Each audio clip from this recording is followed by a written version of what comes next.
Baik, Bapak Ibu semua, materi matrikulasi selanjutnya akan dibawakan oleh Bapak Zainuddin. Beliau akan menjelaskan tentang dasar-dasar dari promosi kesehatan. Dan seperti yang kami sampaikan kemarin, waktunya itu 2 jam. Dan kami akan merekam ini, kami upayakan juga akan diupload di YouTube. Jadi kalau misalkan Bapak Ibu nanti mau melihat recordingnya kembali atau mau merujuk dari tugas yang akan nanti diberikan oleh Pak Zainuddin, itu nanti bisa melihat dari recording yang akan kami upload di YouTube. Baik, nggak usah berlama-lama lagi, saya persilakan kepada Bapak Zainuddin untuk menjelaskan tentang materi dasar Promkes ke mahasiswa matrikulasi. Silakan, Kak. Oke, terima kasih. Bismillahirrahmanirrahim. Assalamualaikum warahmatullahi wabarakatuh. Ya, selamat siang, salam sejahtera bagi kita semua.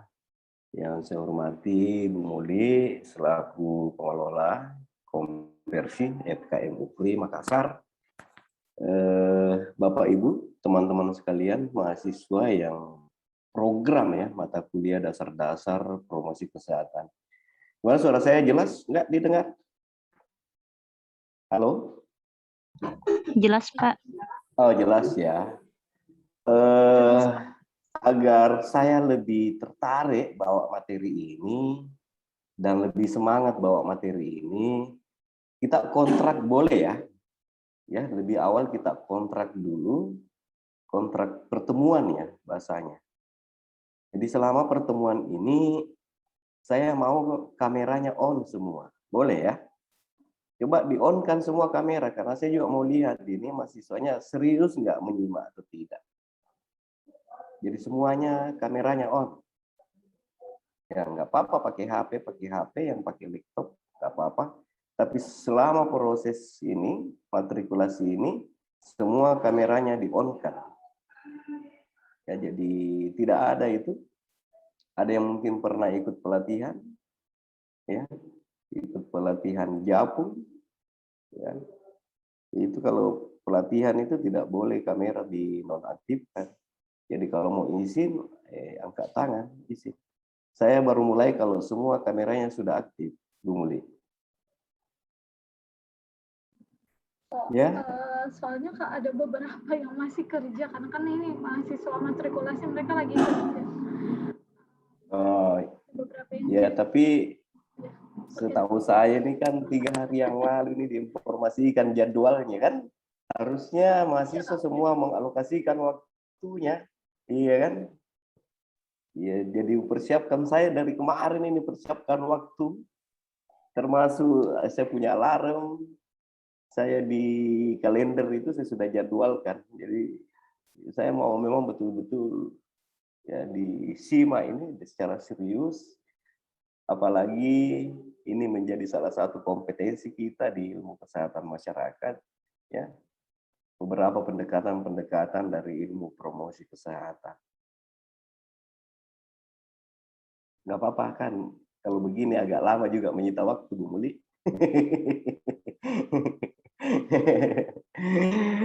Oke, sudah sebagian besar. Coba ini Arham, ya Sarpina, mana lagi nih Alwi, Hamdana, mana orangnya? Saya mau lihat dulu lah. Jadi belajar itu adalah seni. Ketika hal itu indah, ketika hal itu menyenangkan, pasti proses penerimaannya juga bagus. Ya begitu juga kita sebagai dosen pengajar, kalau lagi tidak mood memang dari awal yakin dan percaya proses penyampaiannya juga ya tidak maksimal. Ya, saya mau lihat juga ini. Ya, yang pasti kan kelihatan ini mana ini orangnya. Karena pengalaman saya mengajar selama daring ini, ada juga yang pakai baju singlet, Ibu Muli. Ada yang pakai baju singlet. Pas suruh aktif, astaga, tidak pakai baju. Mana caranya? Ini kuliah, ya. Prosesnya harus serius. Ya, sambil saya memulai, jika ada berapa orang ini, ada 15 orang. Boleh tidak kita perkenalan dulu, ya, satu persatu lah. Mulai dari Ibu Jelita, Ya, instansinya di mana atau bekerja di mana, ini kan rata-rata non reguler ya. Ya, mulai dari Bu Jelita dulu, baru terus Mutmainnah, Sandy, terus ke bawah ya. Bu Jelita dulu, perkenalan dulu Bu Jelita. Selamat siang semuanya. Ya, Perkenalkan nama saya Jelita dari Merdeka. Panggilannya Jelita. Saya dari Informasi Audiologis. Jadi tentang pendengaran dan telinga dan pendengaran. Masuk di UPRI ambil AKK, Administrasi Kebijakan Kesehatan. Oke, ya. Selanjutnya, Ibu Mutmainnah. Terima kasih Pak. Assalamualaikum warahmatullahi wabarakatuh. Saya Mutmainnah, mahasiswa konversi tahun 2021 Universitas Pejuang Republik Indonesia, jurusan Promkes Pak. Promkes, bagus. Ya, ini Promkes Ya. harus kuasai ini ya. Ya. Kerja di mana Ibu Mutmainnah? Saya bekerja di Balai Rehabilitasi Benen Badoka Pak. Oh, di Badoka.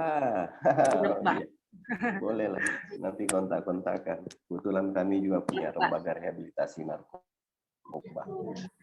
Terus Ibu Sandy?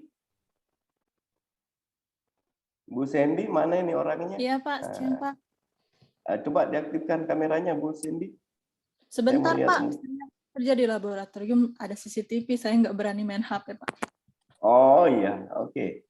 Terus ya perkenalan aja Bu Sandy kalau begitu. Ya baik, terima kasih Pak. Nama saya Sandy Veronica, asal saya dari Kota Palembang, Sumsel. Saya ambil jurusan Kesling Pak.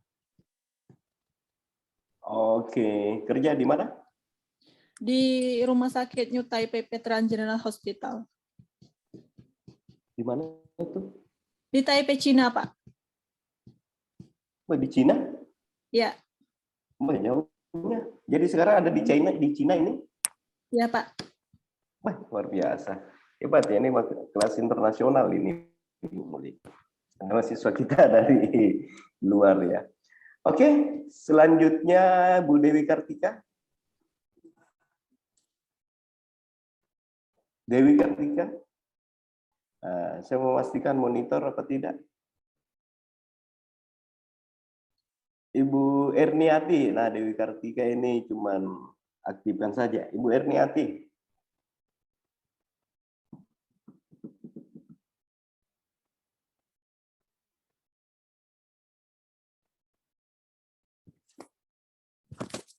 Tidak aktif suaranya Ibu Erni ya.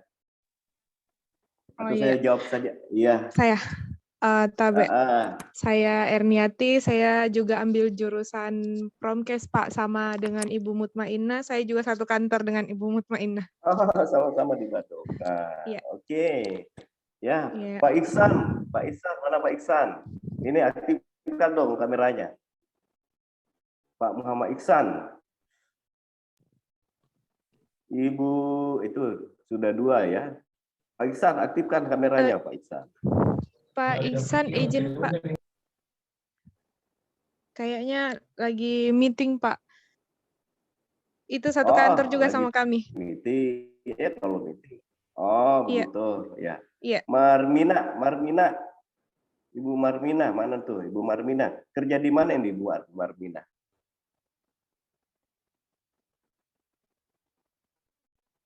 Oke. Mana nih? Herlina Wati. Ibu bekerja di mana Ibu Herlina? Ya, perkenalkan nama saya, nama Herlina Wanti, asal Kabupaten Bone. Kebetulan saya mengambil jurusan SKM Gizi. Saya bekerja di Puskesmas Palaka. Terima kasih. Oh, Puskesmas Palaka. Oke, Pak Arham. Pak Arham. Ini Pak Arham ini orang proyek ini. Tapi dia mungkin lagi di lapangan. Ibu Fitri. Assalamualaikum warahmatullahi wabarakatuh. Di Puskesmas Lobu, Kabupaten Banggai. Di Banggai. Ini posisinya baring apa duduk, Bu? Baring Pak lagi ini menyusui. Aku bilang memang. Oh ya. Oke, oke. Dibanggai nih Oke. sekarang. Iya, dibanggai Pak. Oke, bekerja di mana Bu Fitri? Di Puskesmas Lobu Pak. Oh lo Bu, jauh tuh. Oke. Iya Pak. Pak Alwi. Ya, oke Bu ya, saya banggai. Pak Alwi. Ya, perkenalkan, nama saya Luminar Maulana. Saya asli Jeneponto. Saya mahasiswa konversi 2021. Saya ambil jurusan keselamatan dan kesehatan kerja. Oke. Ya, oke. Pak bekerja di mana, Pak Alwi?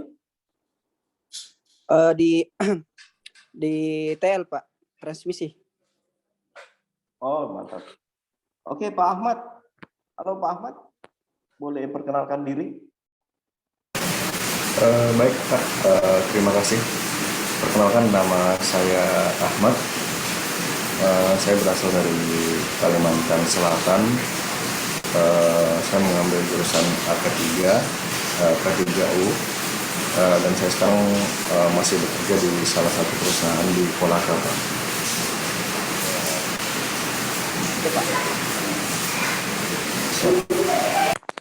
Selanjutnya Bu Sermi Samrina ya.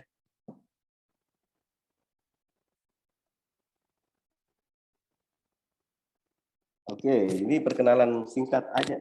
Saya cuma mau kenal aja dulu di mana semua ini mahasiswanya. Samrina, di mana ya? Ya, terima kasih Pak. Perkenalkan, nama saya Samrina, mengambil jurusan epidemiologi kesehatan, asal dari Jeneponto, bekerja di Puskesmas Kapita Kabupaten Jeneponto. Oh iya, Jeneponto. Ya, Ibu Hamdana. Mana tuh Hamdana? Ya, tidak monitor barangkali Bu Hamdana. Pak Ketut. Ya, Assalamualaikum Pak. Ketut. Oh, Waalaikumsalam Bu Hamdana. Nama saya Hamdana dari Mamuju. Oh, Mamuju. Ya. Ya, Oke, bekerja di Mamuju ya. Di mana bekerjanya, Bu? Saya dinas di Rumah Sakit Regional Mamuju. Oke, oke. Pak Randy lagi, Randy Bayu Saputra. Iya Pak. Ya, bekerja di mana Pak? Proyek mana kerja? Ya, perkenalkan nama saya Randy Bayu Saputra. Saya sebelumnya minta maaf Pak, saya nonaktifkan gamenya ya. Soalnya jaringan juga agak jelek dan deras. Ya, nama saya Randy Bayu Saputra, saya dari Bone. Terus sekarang penempatan proyek pembangunan transmisi lain Pak di Sulawesi Tenggara. Oh iya, mantap. Ya. Oke, terakhir ya Pak Ketut. Ketut Suardika. Halo Pak Ketut.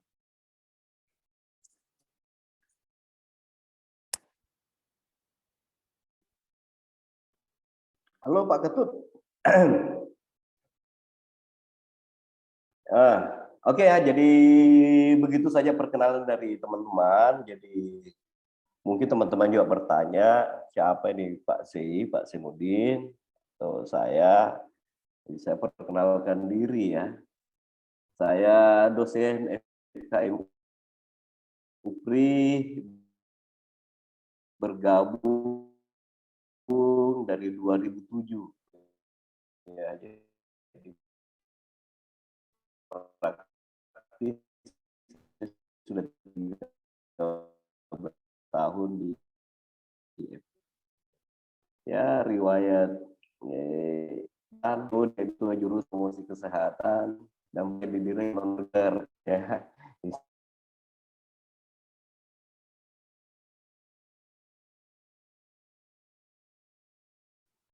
Halo, putus-putus Kak Zen. Jaringannya putus-putus kan ya? Iya, Bu. Nggak ada suaranya, Bu.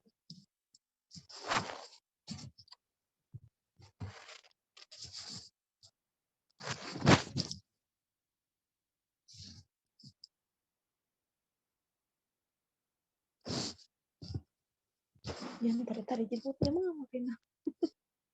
Iya, jaringannya tiba-tiba itu kelempar.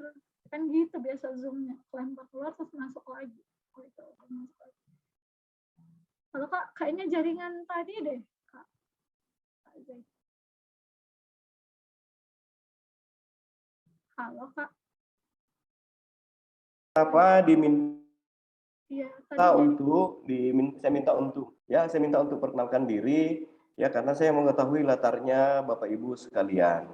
Ya, jadi mengapa latarnya saya perlu tahu, karena ini menyangkut kompetensi. Jadi siapa tahu ada yang berpikiran, oh ini cukup hanya mata kuliah dasar-dasar promosi kesehatan.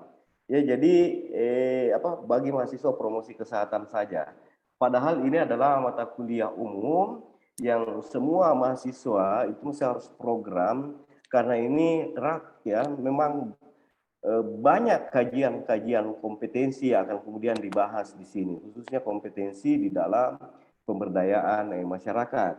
Ya, jadi salah satu kompetensi di dalam Kesmas itu yaitu kompetensi di dalam pemberdayaan masyarakat, dan ya di promosi kesehatan itu lebih banyak dikaji tentang aspek itu. Nah, saya bisa share materinya, Bu Muli? silakan, Kak. Oke, saya bisa share ya.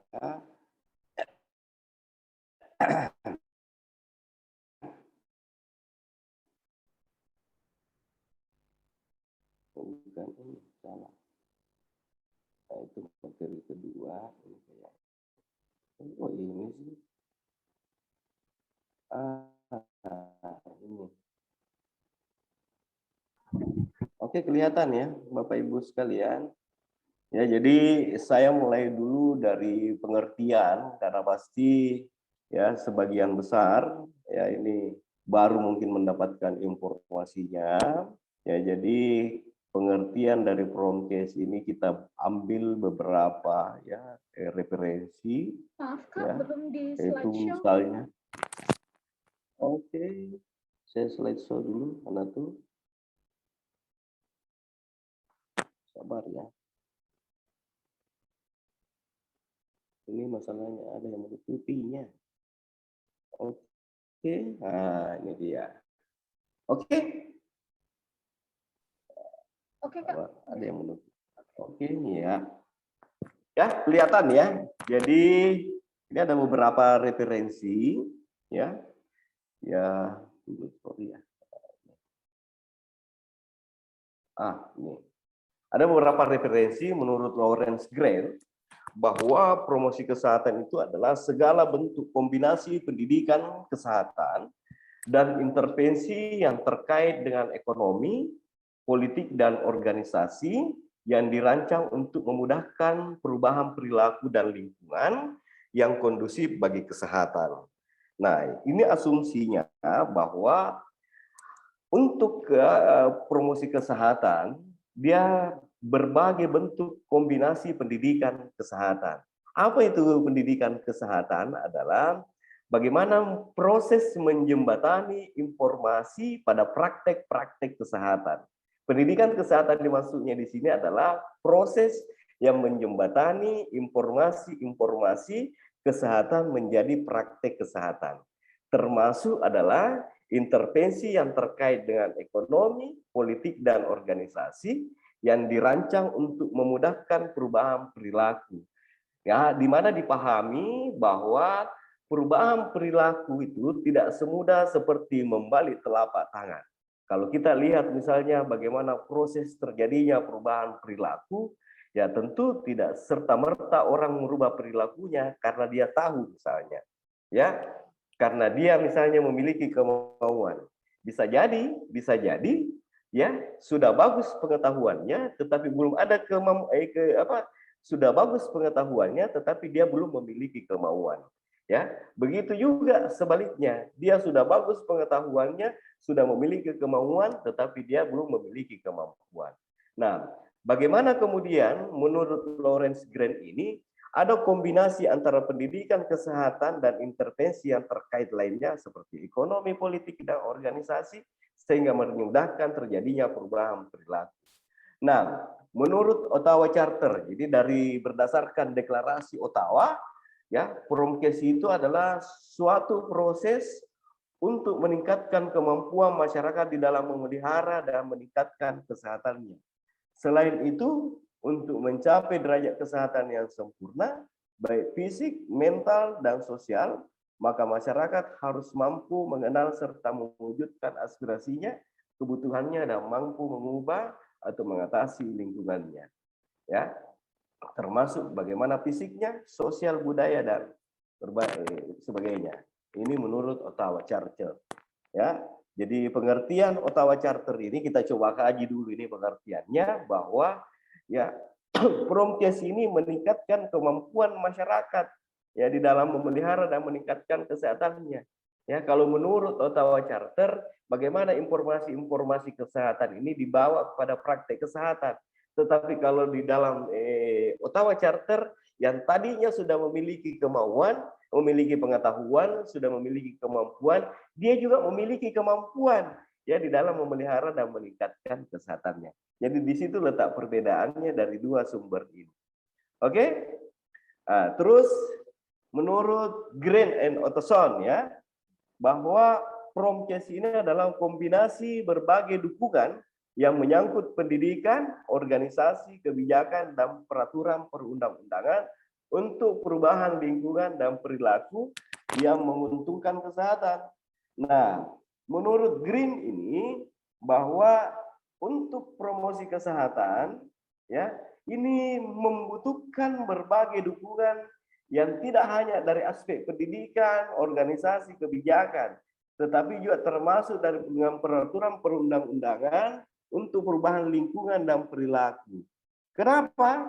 Karena begini, bisa saja orang sudah bagus pengetahuannya, ya, sudah bagus pengetahuannya, sudah memiliki kemauan, sudah memiliki kemampuan, tetapi dia tidak masih tetap melakukan itu. Sebagai contoh, ya, orang umumnya kayaknya ada tadi Ibu Mutmainah yang bekerja di Badoka, sama Ibu siapa tadi itu yang bekerja di Badoka.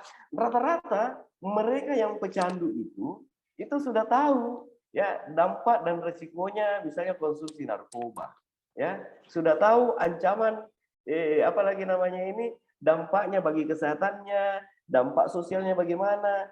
Tetapi mereka tetap menggunakan itu, makanya dibutuhkan ya peraturan perundang-undangan yang mendukung terjadinya perubahan perilaku. Misalnya, ketika dia menggunakan narkoba dengan barang bukti lebih daripada 0,5, maka ancaman pidananya misalnya dia kena pasal 114 misalnya. Ya, kalau dia menggunakan narkoba dengan konsumsi apalagi namanya jumlah yang kurang dari 0,4, maka dia termasuk dia tidak memiliki barang bukti, maka dia kemungkinan bisa kena pasal misalnya pasal 127. Nah, itu contoh ya. Bagaimana misalnya peraturan perundang-undangan mendukung terjadinya perubahan lingkungan dan perilaku yang menguntungkan bagi kesehatan seseorang. Nah, terus ini menurut Wood ya. Ini menurut yang dikutip dari Pak Suar ya 1983 ya, bahwa yang dimaksud dengan Promkes itu sejumlah pengalaman yang berpengaruh secara menguntungkan terhadap kebiasaan, sikap dan pengetahuan yang ada hubungannya dengan kesehatan perseorangan, masyarakat dan bangsa. Ya, maksudnya mengapa ya pengalaman-pengalaman yang berpengaruh ini bisa menguntungkan terhadap kebiasaan. Oleh karena itu, ya, terjadinya perubahan perilaku di dalam satu kelompok biasanya didukung bila mana ada yang menjadi role model, ya, ada yang menjadi role model yang bisa menjadi contoh bagaimana daripada masyarakat lainnya. Nah, ini yang dimaksudkan menurut Tut. Makanya kita, ya, sebagai orang promosi kesehatan itu sedapat mungkin bisa bekerja secara tim, karena mendorong terjadinya perubahan perilaku itu tidak bisa ya bekerja secara sendiri-sendiri. Nah, yakin dan percaya misalnya ada Bapak Ibu yang bekerja di masyarakat, tentu ini mendukung butuh pendekatan-pendekatan bahkan strategi promosi, termasuk strategi dan pendekatan promosi kesehatan dalam melakukan intervensi. Misalnya bagaimana di dalam proses advokasi, ya, bagaimana misalnya proses adanya dukungan daripada stakeholder. Nah, inilah yang kemudian dimaksudkan di dalam WUD, bagaimana pengalaman yang berpengaruh secara menguntungkan terhadap kebiasaan-kebiasaan di dalam masyarakat yang ada hubungannya dengan kesehatan perorangan masyarakat termasuk bangsa.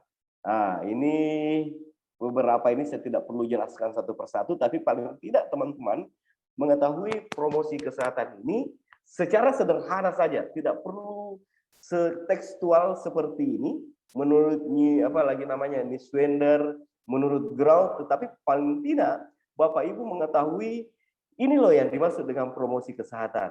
Oh, ini loh bedanya promosi kesehatan dengan gizi, Kesmas misalnya. Inilah perbedaan promosi kesehatan dengan epidemiologi. Inilah perbedaan promosi kesehatan dengan K3. Tetapi bagi teman-teman, Bapak Ibu yang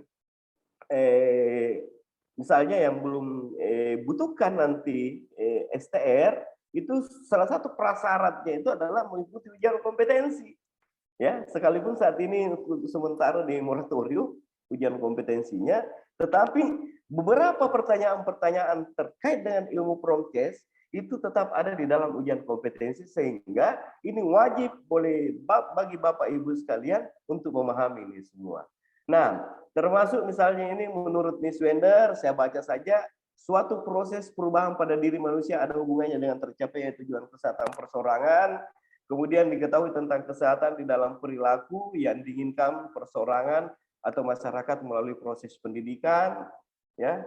Terus ini ada lagi, ya, ini hampir bisa apa ini, yaitu mempengaruhi pengetahuan, sikap dan perilaku yang ada hubungannya dengan kesehatan perseorangan maupun kelompok.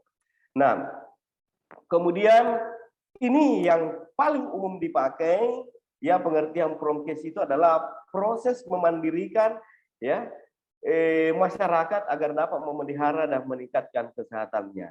Jadi dari sekian banyak referensi terkait dengan definisi promosi kesehatan, ini yang paling umum dipakai, ya, oleh teman-teman promkes itu adalah bagaimana proses meningkatkan kemauan, ya, termasuk kemandirian masyarakat agar dapat memelihara dan meningkatkan kesehatannya. Nah, sampai di sini saya mau dulu berdiskusi dengan teman-teman, ya, berdiskusi dengan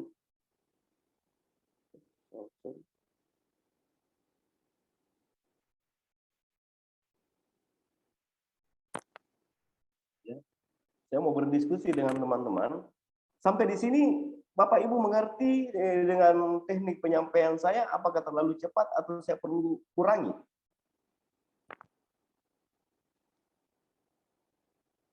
Supaya saya tidak bicara sendiri dan saya mendapatkan respon. Apakah cukup jelas didengar, Pak? Cukup, Pak, cukup. Oke, ya. Jelas, Pak. Cukup. Jelas ya, oke ya, saya lanjut. Ya, jadi setelah kita lihat tadi beberapa definisi tentang promosi kesehatan, bagaimana meningkatkan kemampuan masyarakat dan mendirikan masyarakat dalam rangka yang meningkatkan derajat kesehatannya, ya, ini memang butuh banyak pendekatan. Ya, saya jelaskan bahwa ada banyak permasalahan kesehatan yang ada di masyarakat saat ini, ya, yang tentu di dalamnya di situ butuh pendekatan promosi kesehatan. Saya sebut salah satunya permasalahan kesehatan yang dihadapi oleh masyarakat kita, khususnya di Indonesia ini, yaitu yang pertama terjadi disparitas status kesehatan. Ya, apa itu disparitas? Yaitu terjadi kesenjangan dari status kesehatan di masyarakat. Kita lihat misalnya bagaimana status kesehatan orang kaya dengan orang miskin, ya. Ya, boleh dikata, ya, tingkat kesehatan masyarakat yang rata-rata tingkat pendidikannya maksudnya pendapatannya menengah ke bawah, praktis juga tingkat kesehatannya juga itu, ya, tingkat kesehatannya juga itu, ya, banyak yang kemudian menderita penyakit, ya, banyak yang menderita kesakitan. Nah, begitu juga misalnya status kesehatan pada masyarakat perkotaan dan pedesaan. Ya, bagaimana daerah pegunungan dan pesisir. Ya, jadi terjadi disparitas ataupun kesenjangan. Nah, masalah yang kedua yaitu terjadi double burden. Bahkan sekarang terjadi triple burden. Artinya ada beban ganda penyakit atau ada beban ganda penyakit yang dihadapi. Belum selesai penanganan penyakit yang menular, tiba-tiba tren penyakit tidak menular juga kemudian meningkat. Ya, contoh misalnya, tren penyakit hipertensi, penyakit stroke dan berbagai penyakit-penyakit tidak menular lainnya juga itu meningkat. Ya, begitu juga misalnya sekarang triple burden. Belum selesai penanganan penyakit menular seperti TBC, ya, kemudian HIV/AIDS dan berbagai penyakit-penyakit menular lainnya, penyakit tidak menular juga kemudian trennya tinggi. Ada lagi pandemi COVID-19, ya, ada lagi penyakit yang kemudian bersifat masif. Nah, itulah yang kemudian dimaksud dengan beban ganda. Nah, pada sisi yang lain, ya, salah tiganya adalah bagaimana rendahnya kondisi lingkungan, ya, rendahnya perilaku hidup bersih dan sehat masyarakat, ya, rendahnya cakupan layanan kesehatan, rendahnya status kesehatan bagi masyarakat miskin, rendahnya sumber daya, terbatasnya sumber daya tenaga kesehatan. Pokoknya permasalahan kesehatan ini sangat kompleks. Nah, sekarang kita lihat dari sejumlah permasalahan-permasalahan kesehatan ini kita masuk pada yang mana? Ya tentu dari aspek promosi kesehatan. Promosi kesehatan melihat pada 3 kajian misalnya. Bagaimana disparitas kesehatan itu butuh pendekatan promosi kesehatan, bagaimana triple burden itu misalnya atau beban ganda penyakit ini bisa atasi dengan pendekatan promosi, bagaimana masalah lingkungan dan masalah perilaku, ya tentu pendekatan atau intervensinya dengan promosi kesehatan. Oke, saya kembali share lagi materinya supaya lebih menarik ini. Nah, sekarang kita lihat promosi kesehatan dan perilaku. Ya, jadi untuk intervensi terhadap perilaku sebagai salah satu faktor yang mempengaruhi status kesehatan, ya ini tentu bisa ditempuh dengan 2 upaya yang sebenarnya boleh dikata saling bertentangan. Misalnya dengan tekanan, enforcement, ya, yang mana misalnya perubahan perilaku ditempuh dengan memberikan tekanan, paksaan, ataupun koreksi misalnya. Lalu kemudian yang kedua dengan edukasi. Nah, perubahan perilaku misalnya yang ditempuh dengan edukasi ini, ya tentu dengan cara persuasi, bujukan, himbauan, ajakan dengan memberikan informasi untuk kesadaran. Sekalipun Bapak Ibu sekalian, ya, kalau boleh dikata, ya, pendekatan perubahan perilaku itu sesungguhnya lebih cepat dengan tekanan, ya, dibandingkan dengan edukasi. Hanya saja jika, ya, tidak ditanamkan pengetahuan, ya, tidak dibentuk sikap dan perilakunya, maka kemungkinan itu hanya bersifat sementara. Di sini kelemahannya terkait dengan tekanan. Nah, maksud saya begini, ya, bahwa sebagaimana yang disampaikan oleh Bloom, ya, bahwa ada 3 faktor yang ini menurut Gray, ya, ada 3 faktor yang kemudian mempengaruhi derajat kesehatan ataupun terjadinya perubahan perilaku seseorang. Itu yang pertama ada faktor predisposisi, ya, atau faktor pendorong. Nah, di sini ada pengetahuan, sikap, dan nilai di dalam masyarakat. Kemudian ada faktor enabling, ya. Kemudian ini faktor pendukung, yaitu misalnya terjadi adanya ketersediaan sarana pelayanan, dan ada faktor reinforcing yang kemudian menjadi faktor penguat, yaitu sikap, perilaku toma, termasuk misalnya tenaga kesehatan. Nah, kalau kita lihat pada praktek kesehatan sejauh ini, ya, intervensinya itu hanya dilakukan pada aspek predisposisinya saja. Maksud saya, ya, lebih intervensi yang dilakukan oleh tenaga kesehatan, khususnya misalnya yang mereka bekerja di lapangan, tenaga-tenaga promosi kesehatan di puskesmas, intervensi yang dilakukan selama ini lebih fokus saja di itu tadi, edukasi, ya, Ya, maksudnya hanya di faktor predisposisi, pembentukan pengetahuan sikap dan tindakan. Padahal jika mau efektif, dia masih harus dorong ini faktor enabling dan reinforcing-nya. Bagaimana misalnya dukungan daripada tokoh masyarakat, bagaimana mereka bekerja bersama dengan masyarakat, bagaimana kemudian memanfaatkan potensi-potensi lokal yang ada di masyarakat, termasuk misalnya bagaimana pelibatan kader secara optimal. Ya, tentu di dalam rangka mendukung terjadinya perubahan perilaku. Ya, katakanlah misalnya contoh ya, misalnya stunting. Ya, sejauh ini ya untuk intervensinya stunting itu memang hanya pada fokus utamanya di ibu hamil termasuk pada anak-anak. Tetapi sebenarnya pada saat di dalam ya sasaran daripada program stunting ini yang mulai daripada kadernya, ibunya, kemudian suaminya, termasuk pada pemerintah daerah, pemerintah desa, pemerintah kecamatan dan kabupaten, termasuk semua stakeholder itu masih harus terlibat di dalam penanggulangan stunting ini. Nah, lain lagi kalau kita lihat misalnya pada kasus COVID-19 kemarin, ya, bagaimana keterlibatan semua sektor di dalam mendorong terjadinya perubahan perilaku.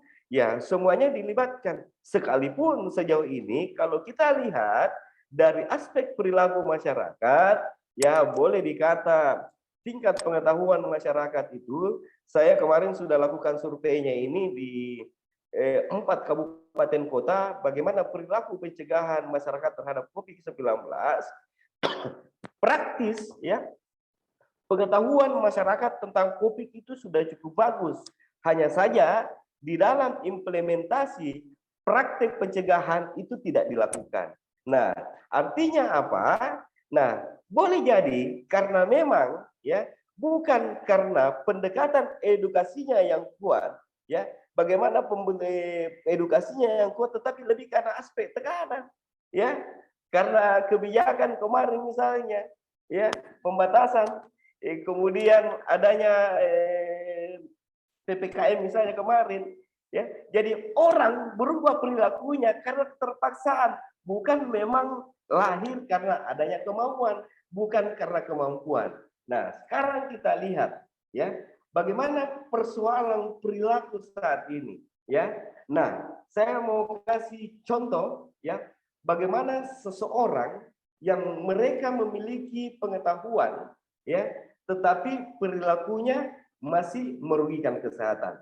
Ada juga mereka yang tidak memiliki pengetahuan, ya, tetapi tidak, artinya mereka tingkat kesadarannya rendah, tetapi perilakunya bagus. Nah, sebagai contoh misalnya, ya, bagaimana kemudian mereka yang pengetahuannya bagus, tetapi pada perilakunya, yaitu perilaku kesehatannya tidak bagus. Seperti misalnya bagi mereka yang sudah mengetahui bahwa, ya, saya ambil contoh kasus bagaimana penularan HIV melalui hubungan seksual, bahwa ketika melakukan hubungan seksual tanpa menggunakan alat pencegahan seperti kondom, ya, maka kemungkinan dia akan tertular HIV/AIDS, ya. Tetapi pada faktanya sebagian besar, ya, berdasarkan survei yang pernah kami lakukan, tingkat pengetahuan masyarakat bagus tentang HIV/AIDS, tetapi praktek, ya, praktek penggunaan alat pencegahan dalam rangka mencegah penularan HIV/AIDS itu hanya 40%, ya. Sementara kemarin, ya, saya terlibat di dalam program penanggulangan HIV/AIDS ini mulai tahun 2007, ya, sampai sekarang, dan survei yang terakhir kami lakukan itu tingkat ataupun kesadaran masyarakat di dalam melakukan upaya pencegahan itu masih sangat rendah. Nah, ambil contoh lagi misalnya bagaimana masyarakat, ya, yang sudah tahu, ya, kebiasaan atau hidup sehari-hari tidak mencuci tangan misalnya, ya, itu berisiko terhadap terjangkit misalnya penyakit, ya. Kemudian bagi mereka yang merokok sudah bagus pengetahuannya tetapi masih tetap merokok. Dan ada lagi yang menarik ini sebenarnya kalau kita lihat dari tingkat kesadarannya, ya, tingkat kesadarannya misalnya dia tidak di tingkat kesadarannya kurang bagus, tetapi dia justru malah memiliki perilaku kesehatan yang bagus. Sebagai contoh misalnya, ya, ada kebiasaan-kebiasaan di masyarakat, ada kebiasaan-kebiasaan di masyarakat itu, ya, yang seperti misalnya kalau saya sebut misalnya kalau ada tadi yang dari Pak Alwi di Jeneponto, ya, itu sering, ya, konsumsi apa namanya ini yang hijau-hijau, lawi-lawi kalau saya orang Bugis bilang, ya, ya. Padahal boleh dikata kalau di garam yang dikonsumsi itu yang misalnya yang tidak diolah itu kadar yodiumnya itu rendah. Nah, sehingga dengan mengkonsumsi lawi-lawi itu kadar yodiumnya itu bisa terpenuhi sehingga di Jeneponto ya itu jarang ditemukan misalnya terjadi kasus gondok. Nah, sebagai contoh yang lain ya bagaimana ibu itu tidak memberikan kolesterolnya. Tahu itu kolesterol ya. ASI yang pertama diberikan pada saat menyusui. Nah, sebagian ibu ya itu tidak mengetahui ya bahwa kolesterol itu sangat bagus untuk ya sistem kekebalan tubuh bayi ya, tetapi diasumsikan oleh sebagian besar ibu bahwa itu adalah ASI basi. Nah, dengan demikian ya dari sejumlah kompleksitas tadi permasalahan kesehatan ya dari yang mereka tahu ya kemudian memiliki kesadaran perilaku yang bagus, kemudian yang tidak tahu namun kemudian memiliki perilaku yang berisiko, dari kesemuanya ini yang menurut Bapak Ibu sekalian yang memiliki tingkat kesulitan ya untuk diintervensi itu yang mana? Saya mau berdiskusi dulu dengan Bapak Ibu sekalian.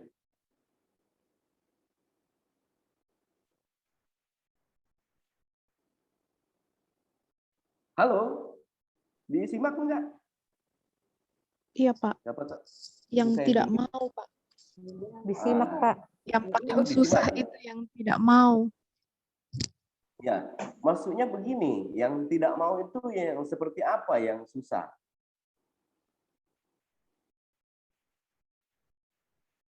Jadi kan begini, ada memang ya kalau kita lihat dari kacamata perilaku, ya pendekatan perilaku bahwa terkadang ya yang memang tingkat pengetahuannya sudah bagus itu relatif agak sulit untuk diintervensi dibandingkan dengan bagi mereka yang belum memiliki pengetahuan ya. Sebab kenapa ya? Sebenarnya bagi mereka yang sudah bagus pengetahuannya ya relatif sebenarnya itu agak mudah diintervensinya dengan catatan ya kita sebagai tenaga promosi kesehatan atau yang memiliki pemahaman apa sini tanda tangan apa saya tanda tangan kontrak dulu kali ya sebentar ya 3 menit Bu Muli izin dulu Bu Muli saya diminta tanda tangan dulu sebentar sekali ya.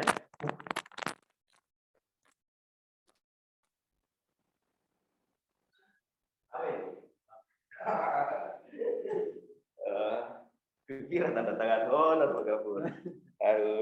Betul. Bisa juga membawakan di sini di mana kita? Nomor 1. Sini Bang. Oh ini spesimen. Hah? Mana ya kita yang tulis nama? Oke, sini juga ya. Kita 3 orang. Oh ini spesimennya nih kan? Oh buru-buru sudah. Oke. Kira honor.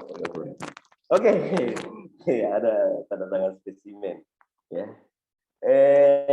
Oke ya Bapak Ibu sekalian, saya jelaskan lagi kembali. Saya begitu, jadi setelah satu slide saya langsung jelaskan lagi ya.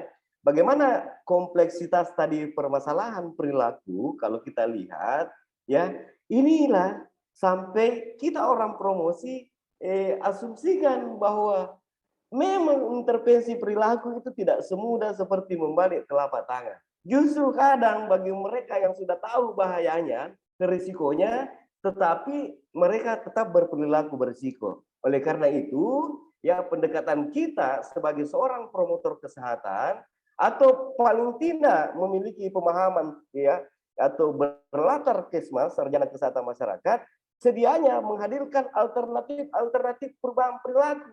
Sebagai contoh, misalnya bagi mereka yang merokok, ya mungkin di sini ada yang merokok, tetapi ya saya merokok, ya sebagai contoh saya lah, ya yang sudah memiliki pengetahuan, makanya ya disarankan untuk menghadirkan alternatif perubahan perilaku. Contoh, konsumsi rokok dengan kadar tar dan nikotin yang rendah. Nah, itu disarankan bagi mereka yang perokok. Yang kedua, paling tidak mengurangi frekuensi merokok. Ya, misalnya cukup satu kali yang tadinya 3 bungkus satu hari, ya disarankan minimal 3 batang satu hari. Jadi saya itu merokok membeli sisa 3 batang mami satu hari membeli.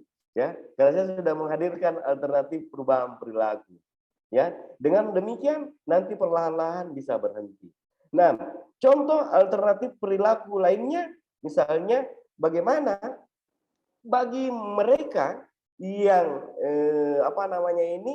yang konsumsi narkoba, yang tidak bisa berhenti dari narkoba, ya disarankan untuk mengikuti program.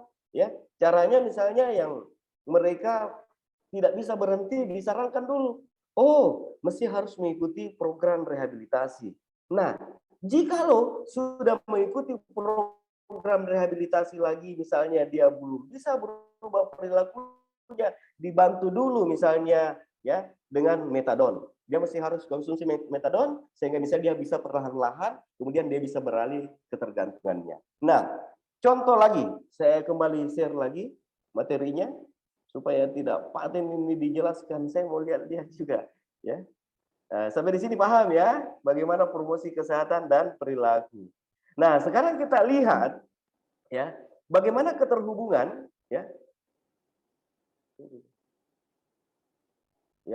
bagaimana keterhubungan, ya, promosi kesehatan ini dengan perilaku.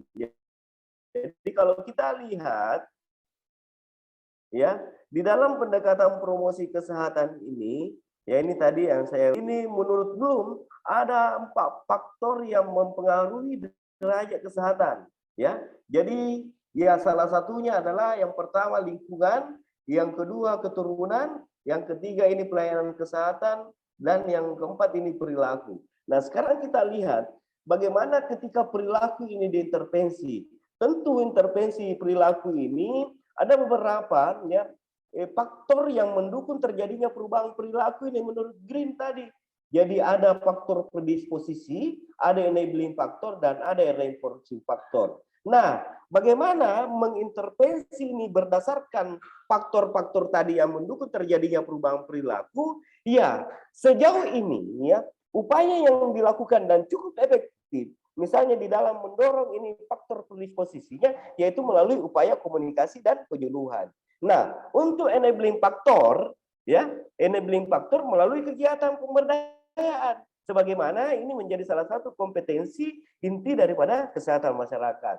Termasuk untuk reinforcing faktor. Di sini dibutuhkan training, kepelatihan. Nah, disinilah kita lihat bagaimana hubungan promosi kesehatan di dalam mendorong terjadinya perubahan perilaku, sehingga ya di dalam merubah perilaku ini tidak ada strategi baku. Memang jelas bahwa ada strategi global, ada strategi Ottawa, ada strategi Jakarta, misalnya deklarasi Jakarta di dalam mendukung terjadinya perubahan perilaku.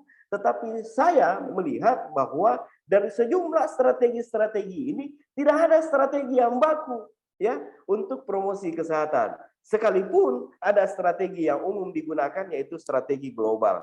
Sekarang kita lihat lagi bagaimana ini batasan promosi kesehatan, ya khususnya misalnya dilihat dari aspek perubahan perilaku. Jadi perubahan perilaku yang dimaksudkan di sini adalah dari perilaku berisiko menjadi tidak berisiko. Bagaimana mereka yang tadinya ya memiliki perilaku ideal itu tidak menjadi perilaku berisiko, ya, dari perilaku ideal ke perilaku berisiko, dan dia kembali ke perilaku yang tidak berisiko. Nah, pembinaan perilaku yang ini yang dimaksudkan adalah bagaimana melanjutkan, ya, bagaimana melanjutkan perilaku atau mempertahankan perilakunya. Ya, ini juga kalau di Promkes ini ada mata kuliah healthy lifestyle, ya, bagaimana merekayasa perilaku seseorang, ya, sehingga dia bisa berangsur-angsur, ya, menjadi sebuah kebiasaan. Nah, kemudian pengembangan perilaku, ya, yaitu bagaimana membiasakan hidup, ya, sehat mulai dari anak-anak. Nah, mengapa, ya, promosi kesehatan memang sudah harus diperkenalkan dari sejak dini, ya, misalnya kebiasaan cuci tangan, kebiasaan khususnya untuk THBS itu di anak sekolah itu memang sudah diajarkan. Karena kenapa? Ini terkait dengan kebiasaan. Karena terbiasa dari kecil berperilaku berisiko, ya, sehingga dia selalu mengesampingkan bahkan tidak melakukan upaya-upaya untuk memperbaiki kesehatannya. Banyak kita temukan di masyarakat itu anak kecil yang kemudian merokok. Ya, ada itu yang baru-baru viral ini saya lihat di media, ya, dia menangis itu anaknya kalau dia tidak kasihkan rokok. Padahal kalau dikata itu adalah perilaku berisiko.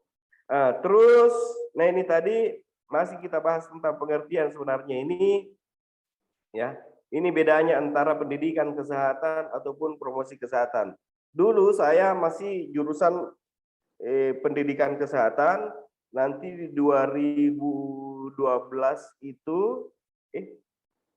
ya 2007 lalu kemudian baru dipisah, ya, dilebur dari promosi pendidikan kesehatan dan ilmu perilaku menjadi promosi kesehatan. Ya, jadi kalau kita lihat ini, pendidikan kesehatan adalah upaya untuk membentuk pengetahuan, sikap dan tindakan seseorang atau masyarakat untuk mencapai derajat kesehatan optimal. Masalahnya, ya, ini, ya, hanya kalau pendidikan kesehatan, masalahnya hanya fokus pada perilaku manusia. Padahal upaya perubahan perilaku ini harus dilihat dari segala bentuk aspek lingkungan dan sarana. Karena itu, kegiatan apalagi namanya ini pendidikan kesehatan diganti oleh WHO menjadi promosi kesehatan yang memandang upaya perilaku dengan pendekatan yang menyeluruh. Jadi dulu saya itu jurusan saya masih jurusan Penkes, ya, ya, pendidikan kesehatan, ya, dipisah antara pendidikan kesehatan dan ilmu perilaku. Nah, 2007 itu baru kemudian dirubah dari pendidikan kesehatan menjadi promosi kesehatan. Nah, sekarang kita lihat apa visi dan misi di dalam promosi kesehatan. Jadi, visi promosi kesehatan itu adalah meningkatkan kemampuan masyarakat untuk memelihara dan meningkatkan derajat kesehatannya, baik mental, fisik, sosial, dan sehingga produktif secara ekonomi. Nah, inilah visi di dalam promosi kesehatan, lalu misinya adalah mengadvokat, menjembatani, dan memampukan.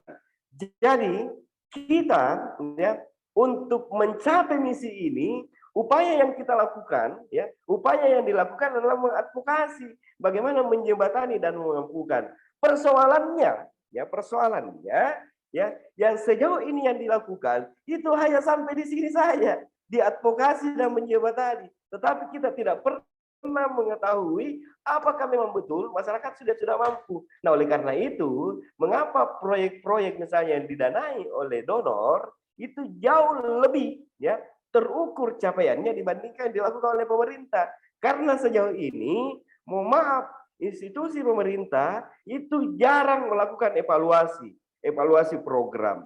Seperti misalnya kalau di puskesmas. Ya, saya ambil contoh di puskesmas, termasuk misalnya di institusi layanan kesehatan. Ya, kalau dia sudah melakukan penyuluhan, ya, selesai di situ, tidak ada lagi evaluasi. Padahal idealnya, ya, sebelum program atau proyek itu dilakukan dulu baseline. Ada baseline survei, ya. Gitu. Enggak betul aja ini kapur nah, sih sama itu. Oke. Sendiri kok, Ji? Oke. Ini juga.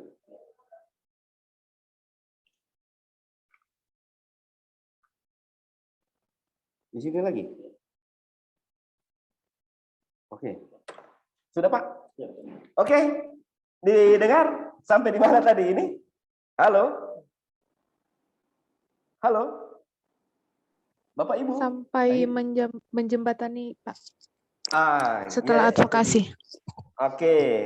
Jadi kan sejauh ini ya program yang dilakukan di institusi atau di layanan kesehatan itu tidak dilakukan evaluasi melalui online survei misalnya, ya. Ibu Muli yang punya pengalaman bekerja dengan donor itu memang sudah menjadi aktivitas rutinnya kita yang punya pengalaman bekerja dengan donor, bahwa sebelum proyek atau program dilakukan itu dievaluasi dulu memang, ya. Jadi apalagi namanya, ada evaluasi formatif dan ada evaluasi sumatif, ya. Ada evaluasi proses berjalan dan ada evaluasi setelah proses berjalan. Nah, sejauh ini ya misi yang dilakukan di dalam mencapai tadi ini visi promosi kesehatan tidak bisa kalau hanya 2 misi saja ini, mengadvokat dan menjembatani, tetapi tidak melakukan upaya untuk memampukan. Di situ letaknya kekurangan sejauh ini dari pendekatan-pendekatan atau upaya promosi yang dilakukan. Harusnya kita ya apalagi namanya ini sarjana kesehatan masyarakat memiliki misi ini tadi, ya, mengadvokat, menjembatani dan memampukan. Saya next. Nah, ini tadi yang saya sampaikan beberapa strategi di dalam promosi kesehatan. Ini yang umum digunakan adalah strategi global, yaitu advokasi. Ya, tentu ini advokasi ditujukan kepada pembuat kebijakan. Apakah misalnya di level pemerintahan paling rendah, ya, misalnya mulai di tingkat desa, di kecamatan, kabupaten, ya sampai kalau bisa di tingkat pusat. Nah, kemudian strategi yang kedua adalah dukungan sosial. Ya, ini ditujukan kepada tokoh masyarakat, baik formal maupun informal. Dan yang ketiga, itu pemberdayaan masyarakat atau empowerment. Ini ditujukan kepada masyarakat langsung sebagai sasaran primer. Nah, ini strategi, 3 strategi global ini yang sebagai andalannya ini orang promosi kesehatan. Nah, kemudian strategi yang kedua yang umum dilakukan, apalagi namanya umum digunakan, ini yang pertama adalah kebijakan berwawasan kesehatan. Segala bentuk pembangunan memperhatikan aspek kesehatan masyarakat. Ya, lingkungan yang mendukung, ya, reorientasi pelayanan kesehatan, kemudian keterampilan individu. Ya. Nah, sekarang kita lihat itu tadi apalagi namanya strateginya, ada juga strategi deklarasi Jakarta, saya tidak masukkan, tetapi ini yang 2 umum digunakan untuk strategi promosi kesehatan. Ya, kemudian sasaran promosi kesehatan ada primary target, ada secondary target, dan ada tertiary target. Jadi ada target tersier. Sekarang kita lihat masing-masing sasaran primernya apa, yaitu sasaran langsung atau masyarakat yang sedang mengalami masalah. Sasaran sekundernya adalah yang diharapkan dapat melanjutkan upaya promosi, dan tersiernya adalah para pembuat kebijakan. Nah, sekarang kita lihat bagaimana ruang lingkup promosi kesehatan ini. Yang pasti ya dari aspek kesehatan yaitu aspek promotif dan aspek pencegahan. Kita lihat bagaimana berdasarkan tatanan pelaksanaan, kemudian berdasarkan tingkat pelayanan. Ya, ini kalau kita lihat ini berdasarkan tatanan keluarga, tatanan sekolah, tatanan tempat-tempat kerja, tempat umum, dan fasilitas kesehatan. Nah, ini paling sering jadi pertanyaan ini pada ujian tutup ini, berdasarkan tingkat pencegahan atau pelayanan. Ya, jadi 5 tingkat pencegahan, ini ada health promotion, specific protection, early diagnosis, and prompt treatment, ada disability limitation dan rehabilitasi. Ini kalau perlu dicatat ini, ya jangan dihafal karena jangan dihafal. Sorry, ini wajib dihafal ini karena umumnya para penguji ini menanyakan ini pada saat ujian tutup Bapak Ibu sekalian. Ya, kalau bisa dihafal ini 5 tingkat pencegahan atau 5 tingkat pelayanan. Ya, oke. Halo. Oke, Pak. Halo Bapak Ibu, yang mana masih harus dihafal ini? Berdasarkan tingkat pelayanan, Pak. Iya. Health promotion, specific protection. Iya, hafal memang macam ini Pak, mulai dari sekarang. Karena rata-rata nanti dosen itu bertanya ini 5 tingkat pencegahan, ya, berdasarkan tingkat pelayanan kesehatan. Ini kan ruang lingkup promosi kesehatan. Tetapi bagi semua jurusan ini yang memang harus dipahami, ya, health promotion, ya, specific protection, ya, kemudian early diagnosis, diagnosis dini, ya, kemudian pembatasan kecacatan dan rehabilitasi. Nah, ini pertanyaan pamungkas ini dosen-dosen ini nanti kalau kita pada saat ujian tutup. Oke, sampai di sini sesi pertama kita akhiri, kita lanjut lagi di sesi kedua. Saya stop share dulu. Oke, sampai di sini jelas. Ini baru kita di pengantar, belum masuk di intinya. Ya, saya nanti masuk sampai jam 4 di waktu saya, Bu Mulita.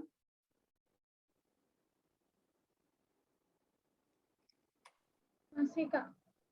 Iya ya, sampai jam 4 berarti masih ada 1 jam, ya. Masih ada sejam. Oke, masih ada 1 jam. Ya. Selesai saya masih ada kan? Apa, Kak? Selesai saya masih ada dosen? Belum, sudah tidak ada hari ini, Kak. Oh iya, berarti saya bisa sampai maghrib ya saya ya. Silakan. Oke, saya lanjut ya.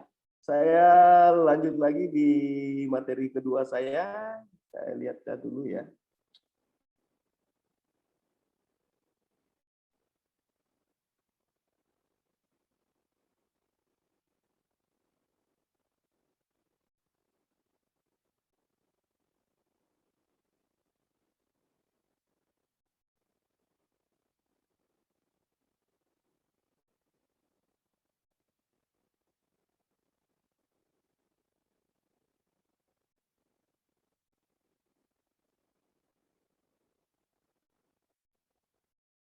Oke ya, saya lanjut lagi di ruang lingkup.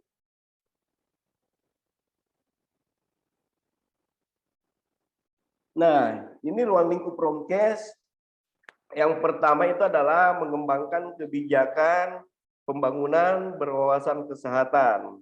Nah, ini tadi kalau kita lihat ruang lingkup ini direduksi dari strategi ya Ottawa atau deklarasi Ottawa Charter.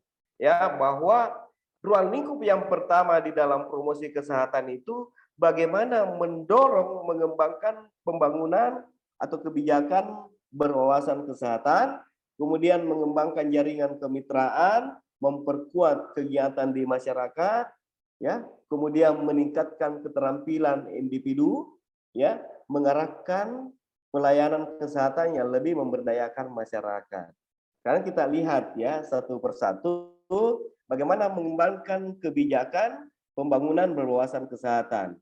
Nah, Promkes ini bagaimana mendorong, mengupayakan agar kebijakan pembangunan dari setiap sektor mempertimbangkan kemungkinan dampak negatifnya terhadap kesehatan masyarakat. Nah, sebagai contoh misalnya, ya, bagaimana perusahaan, ya, ataupun industri, ya, industri itu sedianya sebelum proyeknya ataupun misalnya usahanya dilakukan itu paling tidak mesti harus memenuhi dulu aspek amdalnya, ya. Dengan demikian, ya, setiap kebijakan dari segi pembangunan sektornya ini mesti harus mempertimbangkan aspek dampaknya terhadap kesehatan masyarakat. Dengan demikian, ya, kita orang promosi kesehatan di dalam bekerja itu mendorong proses ini melalui tadi misinya kita adalah mengadvokasi, ya, apakah memang ya ini sudah memenuhi standar kebijakan, ya, yang kedua apakah memang ini sudah memenuhi standar kesehatan sehingga nanti pada prakteknya ya ini memang tidak memiliki dampak terhadap kesehatan masyarakat. Nah, itu ruang lingkup yang pertama. Yang kedua, ya, mengembangkan jaringan kemitraan, ya, dengan suasana yang mendukung.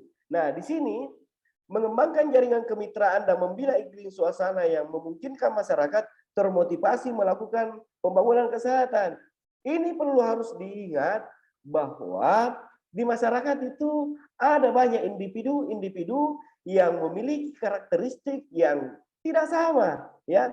Beda kalau di pedesaan. Ya, boleh dikata di pedesaan itu cenderung masyarakatnya masih lebih homogen dibandingkan dengan di perkotaan yang heterogen. Ya, pastilah ya di perkotaan ya relatif sedikit lebih sulit untuk diintervensi ya dibandingkan dengan di pedesaan. Tetapi ya ini bisa lebih mudah ketika di dalam mengintervensi masyarakat yang heterogen tadi ini kita melibatkan sumber daya atau resursus lainnya melalui kemitraan. Ya, termasuk misalnya dengan kemitraan ini bisa membina iklim yang kondusif sehingga masyarakat ini memiliki motivasi yang tinggi. Karena kalau kita petugas kesehatan, promotor kesehatan bekerja sendiri dengan tidak melibatkan jaringan kemitraan, ini sulit. Donor sekalipun untuk bekerja di Indonesia yang memiliki dana cukup banyak tidak bisa bekerja tanpa mitra. Makanya itu CSO lokal itu dilibatkan. Artinya pemerintah juga meyakini bahwa kemampuan dan kapasitas CSO ini memang cukup bagus untuk bisa bekerja di masyarakat. Karena mungkin sejauh ini jarak antara masyarakat dengan pemerintah itu adanya apalagi namanya ada sekat. Tetapi kalau melalui CSO ini jauh lebih bagus karena dia bisa lebih interaktif, lebih adaptif dengan situasi dan kondisi di masyarakat. Nah, Promkes ini mengembangkan jaringan kemitraan dan suasana yang mendukung. Ini ruang lingkup yang kedua. Yang ketiga memperkuat aktivitas masyarakat atau kegiatan masyarakat melalui bantuan terhadap kegiatan yang sudah berjalan di masyarakat sehingga lebih dapat berkembang serta memberikan peluang agar masyarakat ini dapat berimprovisasi yaitu melakukan kegiatan dan berperan aktif dalam pembangunan kesehatan. Ya, ini memang materinya ini saya translate ya dari buku saya ya, buku promosi kesehatan ya, bahasa Inggris jadi bahasanya tidak baku ya, ini menggunakan Google Translate Bu Muli ya, bahasanya kurang baku tetapi maksudnya ini ruang lingkup memperkuat kegiatan di masyarakat bahwa masyarakat ini memang mesti harus ditingkatkan kapasitasnya ya. Masyarakat ini cara yang meningkatkan kapasitas ya paling tidak yaitu memberikan bantuan agar mereka ini bisa melakukan bantuan maksudnya melalui kegiatan sehingga mereka bisa berperan aktif ya. Karena kenapa? Sejauh ini program yang diberikan atau yang dilakukan itu hanya menyasar pada kelompok-kelompok tertentu, tidak semuanya menyasar ya. Ada program bantuan hanya orang yang dekat dengan pemerintah, hanya dekat dengan lurah, Pak Desa ataupun dekat dengan pegawai kelurahan. Tetapi tidak kemudian menyasar berdasarkan memang yang memiliki kebutuhan. Nah, terus bagaimana mengerahkan pelayanan yang lebih memberdayakan masyarakat. Ini tadi kalau dilihat dari strategi Ottawa, ini reorientasi pelayanan. Ya, bagaimana kemudian mengarahkan pelayanan kesehatan yang menempatkan dan mendorong masyarakat sebagai subjek yang dapat memelihara dan meningkatkan kualitas masyarakatnya. Jadi, ya, kita sebagai promotor kesehatan memosisikan masyarakat ini sebagai subjek, bukan sebagai objek. Sehingga ketika ada intervensi atau program idealnya itu memang harusnya lahir dari bawah, bottom up. Ya, sejauh ini kalau kita lihat sekalipun ya bukan lagi kebijakannya sentralistik, sudah desentralisasi, tetapi cenderung program juga itu lahir ya itu dari atas. Ya, karena apa? Ya, misalnya karena ada anggaran yang mesti harus dihabiskan.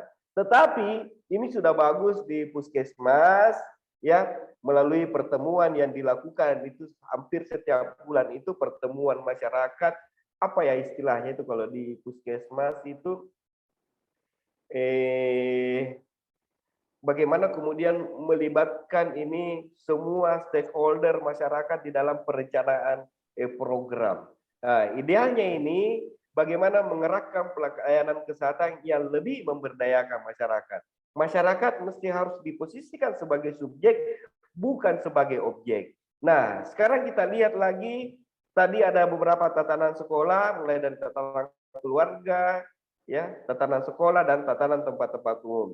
Saya mau jelaskan bagaimana masing-masing sasarannya, sasaran primernya, sekundernya, dan tersiernya.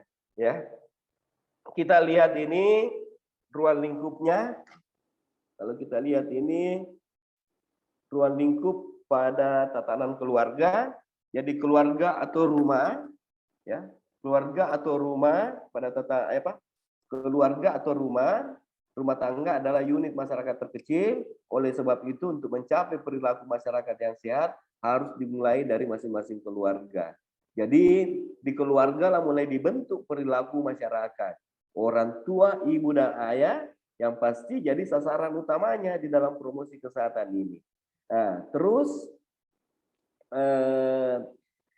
untuk membentuk perilaku, ya, jadi kemarin saya lakukan di Maros 1 minggu yang lalu, saya namanya ini turun ke sekolah melakukan sosialisasi dalam rangka P4GN, dalam rangka pencegahan dan penanggulangan narkoba bagi remaja, ya. Saya mendorong ini ada relasi intim antara sekolah dan rumah. Bagaimana kemudian, ya, suasana sekolah itu bisa seperti di rumah. Begitu juga di rumah, bagaimana kemudian suasana sekolah itu bisa seperti suasana rumah itu bisa seperti di sekolah, ya. Oleh karena itu, bagaimana misalnya di rumah ada semacam papan tulis, ya, ada ruangan belajar khusus, ya. Begitu juga misalnya di sekolah, ya, bagaimana ada paling tidak tempat istirahat bagi siswa yang ketika jam istirahat ada tempat memasak bagi siswa, sehingga misalnya relasi intim antara sekolah dan rumah ini bisa sama-sama memiliki kekuatan yang sama, kerjasama yang baik di dalam mendorong bagaimana remaja ini bisa bebas narkoba. Nah, itu yang kemarin saya coba lakukan di Kabupaten Maros, ya, 2 minggu yang lalu. Nah, sekarang kita lihat masing-masing ini di tatanan rumah tangga, ya, tatanan keluarga, ya, yang pasti sasaran primernya adalah ibu, ayah, anggota keluarga, sasaran sekundernya kepala keluarga. Nah, kemudian keluarga yang berpengaruh ini omnya, kemudian tantenya. Nah, sasaran tersiernya ini ada kader, ada PKK, kemudian tokoh masyarakat, tokoh agama, dan LSM. Nah, beberapa program-program prioritas yang dilakukan pada tatanan keluarga atau tatanan rumah tangga ini program KIA, kesehatan ibu dan anak, ya, program gizi, Keslin, gaya hidup, dan JPKN. Jaringan pemeliharaan kesehatan di masyarakat. Nah, terus, nah ini kita lihat pada tatanan sekolah, ya, tatanan sekolah dan tatanan rumah tangga hampir sama. Sekarang kita lihat, ya, sasaran primernya di sekolah itu siapa? Ya, sasaran primernya adalah seluruh siswa dan mahasiswa. Kemudian untuk sasaran sekundernya, guru, ya, dosen, karyawan, OSIS-nya, senatnya, BP3, dan pengelola kantin. Kemudian untuk sasaran tersiernya, ya, kepala sekolah, dekan, pengelola sekolah, pendidik sekolah. Nah, program prioritasnya yaitu kesehatan lingkungan. Nah, ini yang mesti harus jalan ini di kampus kita, di FKM UPRI, bagaimana program kesehatan lingkungan ini mesti harus didorong, ya, gaya hidup termasuk gizi dan bagaimana JPKM.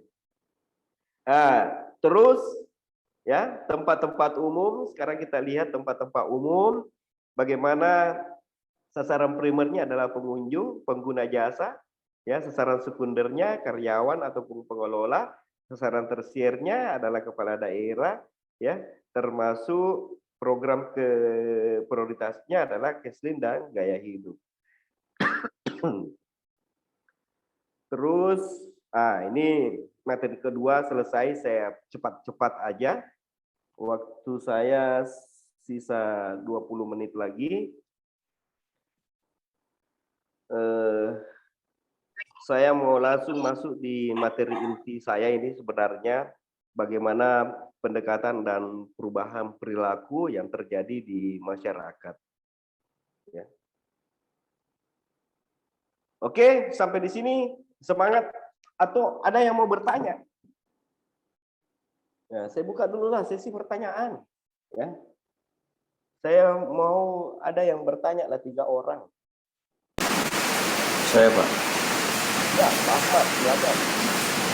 Baik, sedikit mungkin saya mau menanyakan Pak tentang masalah promosi kesehatan, apalagi kita sebagai tim KES ini pasti ada salah satu yang harus kita sampaikan dalam salah satu bentuknya masalah health campaign Pak ya. Namun kenyataannya di lapangan kadang kita sering menemukan beberapa audien atau peserta yang kita sampaikan itu masih kurang ini Pak, masih kurang paham. Nah yang saya tanyakan Pak, apakah ada hubungannya Pak antara keturunan atau lingkungan dan juga pendidikan Pak? Karena saya lihat maaf saja mungkin dari sisi suku sendiri, kita tahu sendiri kalau kita dari orang Sulawesi ini kan mungkin agak keras, ada yang bisa menerima langsung, ada juga yang tidak Pak.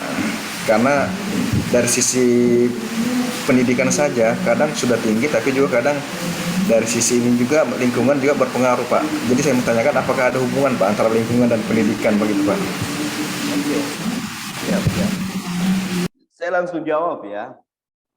Jadi kan begini Pak, sebenarnya tantangan kita di dalam melakukan health campaign ya, jadi kampanye kesehatan ataupun kegiatan penyembuhan yang kita lakukan sebenarnya begini persoalannya. Ya, yang mesti harus kita pahami bahwa tidak semua informasi yang kita sampaikan itu masyarakat paham. Ya. Sama jika kalau kita mengajar misalnya, tidak semua materi yang kita ajarkan ke mahasiswa itu semua mahasiswa paham. Tidak semua informasi yang disampaikan oleh petugas kesehatan ya, ketika melakukan penyuluhan misalnya, itu paham seperti apa yang diinginkan oleh petugas. Ya, seperti apa yang diinginkan oleh dosen. Nah, begitu juga tidak semua yang paham tadi itu lalu kemudian setuju dengan apa yang disampaikan. Ya, maksudnya begini, iya dia sudah paham, dia sudah. Ya. Halo? Iya Pak, coba. Oh, ya. Iya lanjut Pak. Tidak semua yang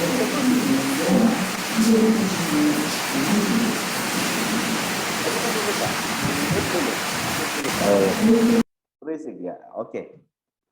Tidak semua yang kemudian tadi paham itu lalu kemudian setuju ya dengan ya apa yang kemudian disampaikan ataupun apa program yang kemudian mau dilaksanakan. Tidak semua yang tadinya sudah tahu ya, paham lalu kemudian setuju, tidak semua yang setuju mau melakukan. Nah, itu dia. Tidak semua yang setuju itu kemudian mau melakukan. Tidak semua yang mau melakukan, dia melakukan secara terus-menerus. Jadi seperti itu ya persoalannya. Apakah ada hubungan dengan faktor lingkungan? Apakah ada hubungan dengan faktor pendidikan? Semuanya boleh dikata memiliki keterhubungan. Tetapi ya kita di dalam perspektif komunikasi kesehatan boleh jadi karena memang cara ataupun metode yang kita gunakan itu kurang bagus. Karena sejauh ini misalnya di dalam metode kepelatihanan yang kita lakukan itu lebih cenderung hanya menggunakan metode ceramah. Padahal sebenarnya ya bagaimana penggunaan pemanfaatan berbagai metode alat belajar, cara belajar mana Nono ini? harus digunakan. Nono di mana? Siapa Isan? Kenapa Isan? Nonaktifkan dulu Isan.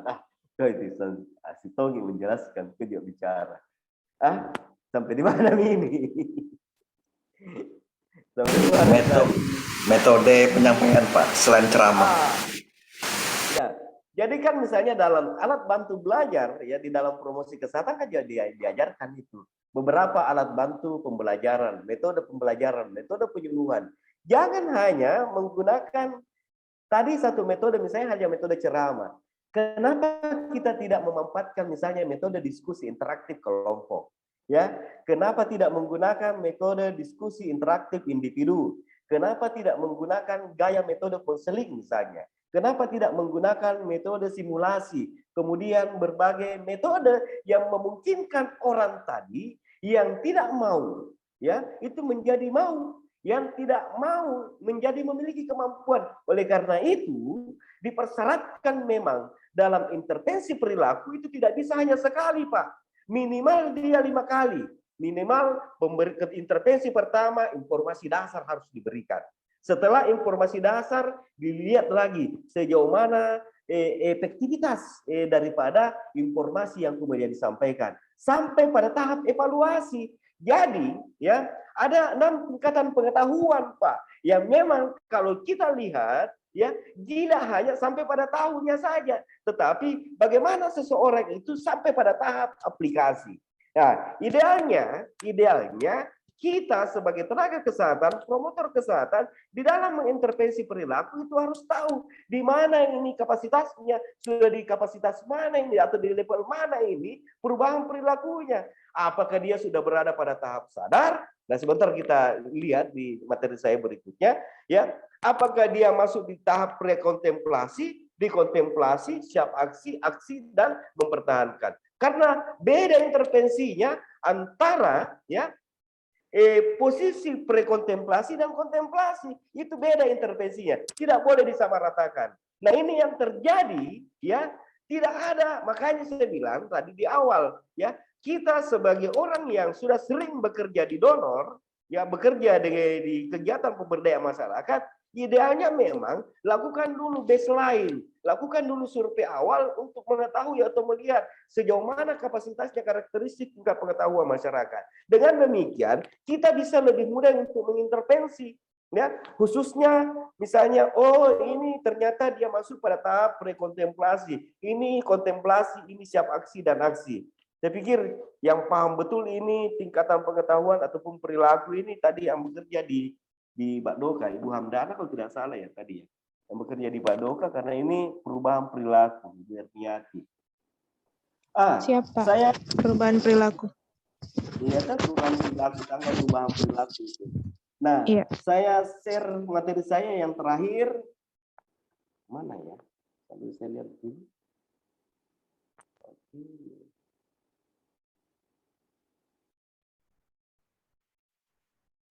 Share lagi materi saya yang terakhir. Saya mau di teori-teori perubahan perilaku. Ini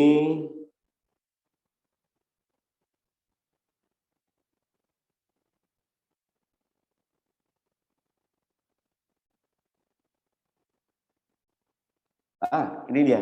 Jadi ini ada beberapa teori dan model perubahan perilaku yang kalau bisa ini teman-teman ini hafal lah, ya. Ada di yang pertama itu ada health belief model, ada model komunikasi persuasi, kemudian teori alasan bereaksi, model transstereotip, model presede, ada model difusi inovasi, dan teori pemahaman sosial. Sekarang kita lihat satu persatu yang mana kemudian dimaksud dengan health belief model. Ya, jadi dalam ilmu komunikasi kesehatan, ya, atau teori perilaku ini, health belief model ini, ya, bahwa bagaimana kepercayaan seseorang ini terhadap kerentanan terhadap masalah kesehatan tertentu, ya. Kemudian menganggap bahwa masalah kesehatan itu memang serius, ya, meyakini manfaat, efektivitas, tujuan pengobatan dan pencegahan, ya. Health belief model ini dia tidak mahal, ya, sehingga kemudian menerima anjuran untuk melaksanakan program kesehatan. Teori health belief model ini didorong masyarakat, ya, atau individu untuk memiliki keyakinan bahwa, ya, ketika saya, ya, melakukan perilaku tersebut tidak menggunakan alat pencegahan misalnya, ya, saya bisa tertular HIV. Ketika saya menggunakan ya narkoba jenis drug use misalnya, apalagi namanya ini jarum suntik. Ketika saya menggunakan jarum suntik secara bersama-sama, itu saya bisa tertular HIV. Ya, kemudian dia meyakini bahwa ketika saya terinfeksi HIV, sejauh ini kan belum ada obatnya, belum ada obat yang kemudian menyembuhkan. Saya bisa mati. Ya, saya berprogram HIV itu kurang lebih hampir 20 tahun. Ya, rata-rata yang saya dampingi itu yang meninggal semua nih. Nah, gitu ya. Meninggal semua nih. Nah, kenapa saya meninggal semua? Memang seperti itu. Ya, yang rata-rata yang saya dampingi di tahun 2000 tahun 99 meninggal. Nah, di sini kita coba dorong bagaimana seseorang itu memiliki kepercayaan terhadap masalah kesehatan secara serius. Itu health belief model. Nah,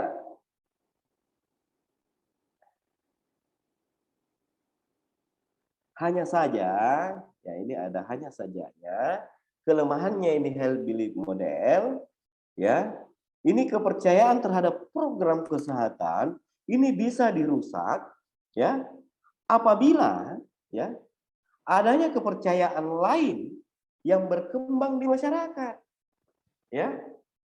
Nah, berdasarkan hasil penelitian bahwa kepercayaan seseorang ini dapat mengikuti perubahan perilaku kesehatan seseorang. Ambil contoh kita kemarin misalnya, bagaimana di awal-awalnya ini ada COVID datang. Saya kebetulan istri saya itu petugas kesehatan, ya, dia bekerja sebagai tim COVID, ya. Dia awal-awal itu, ya, dia kalau mau masuk di rumah, di luar rumah saya suruh ganti bajunya, saya suruh mandi, saya siapkan, karena saya meyakini ini memang penyakit yang begitu sangat berisiko. Ya, ini bisa menimbulkan kematian, apalagi kita punya anak kecil misalnya yang berpotensi menularkan ke anak. Nah, karena saya meyakini bahwa ini apalagi namanya, meyakini ya ini COVID ini berisiko dan menimbulkan kematian yang cukup besar, apalagi namanya cepat, ya itu lalu kemudian dirusak, ya karena ada kepercayaan lain, ya bahwa ya katanya ya ini hanya sebatas konspirasi, ya yang kedua bagi perokok itu dia tidak kena COVID. Jadi ya karena saya merokok akhirnya saya merasa aman dan tidak kena COVID. Tetapi pada sisi yang lain, ini misalnya kemarin diperkenalkan ada semacam kalung, ya, ada kalung yang kemudian dipakai itu bisa terhindar dari COVID, hanya menggunakan minyak kayu putih misalnya itu bisa terhindar dari COVID atau bisa sembuh dari COVID, ya. Dan apa namanya ini kepercayaan itu kemudian terbangun di masyarakat sehingga hampir sulit kemarin kita temukan itu minyak kayu putih, ya karena diborong oleh apalagi namanya lebih sulit kurasa cari minyak kayu putih dibandingkan sulitnya cari masker kemarin. Nah ini kelemahan dari health belief model. Terus saya lanjut lagi, ini ada communication processing model. Kemudian ini model komunikasi persuasif, ya. Ini nanti dibaca aja, materinya saya bisa kirim. Ini ada teori beraksi beralasan, ya. Ini saya coba jelaskan bagaimana tangga perubahan perilaku, ya. Ya, seperti yang saya sampaikan di awal tadi, ini ada model yang pertama yaitu sadar, kemudian tahu informasi, ya, setelah itu memiliki keinginan dan komitmen, setelah itu ada keputusan untuk berubah dan alternatif. Nah, inilah alternatif apalagi namanya ini perubahan perilaku. Nah, persoalannya seperti yang disampaikan tadi Pak Ahmad, ya, intervensinya kita sudah lakukan penyuluhan tetapi hanya sampai di sini, Pak. Ya, hanya sampai pada sadar dan tahu informasi. Ya, intervensi kita tidak sampai pada sini. Bagaimana keinginan untuk komitmen, keputusan untuk berubah, sampai kemudian menghadirkan alternatif perilaku. Itu yang terjadi sejauh ini dilakukan di dalam melakukan intervensi di dalam health campaign, kampanye kesehatan. Terus yang kedua, ya, termasuk ini yang keenam, rencana, aksi, dan praktek. Ya, kemudian mempertahankan perilaku. Nah, tetapi secara praktis, ya, ini ada juga perubahan model kedua, tahu waspada, bermakna bagi diri, menimbang untung rugi, membangun kemampuan, lalu kemudian uji coba, dan terjadi perubahan perilaku. Ini model ketiga, yang paling sering dan umum digunakan adalah prakontemplasi, kontemplasi, siap aksi, aksi, dan ketahanan stabilisasi. Nah, Bapak Ibu sekalian, kalau perlu cukup mau ini satu saja kita hafal dari berbagai tangga-tangga perubahan perilaku, karena ini yang memudahkan kita untuk mengintervensi. Ya, pada level mana kita mesti harus mengintervensi ini. Jadi, persoalan selama ini di dalam melakukan intervensi perilaku, kita menyamaratakan intervensinya. Apakah dia pada tahap prakontemplasi, kontemplasi, siap aksi, aksi, dan ketahanan. Harusnya berbeda. Ya, pada tahap prakontemplasi dan kontemplasi itu harus berbeda intervensinya. Sebagai contoh, ya, kita ambil misalnya prakontemplasi ini praktis, kita hanya bisa melalui diskusi interaktif. Ya. Atau melalui kegiatan, ya, konseling, penyuluhan, ya, konseling sebaya sampai di tahap kontemplasi. Nah, tetapi pada tahap siap aksi di sini mesti harus dilakukan pendampingan, ya. Bagaimana misalnya bagi mereka yang pengguna narkoba, ya, ketika muncul trigger, ya, diajarkan manajemen craving. Bagaimana ini misalnya craving itu kemauan pakai. Ada craving, ada kemauan pakai, diajarkan mereka memanajemen itu. Manajemen craving namanya. Orang Badoka tahu persis ini, manajemen craving.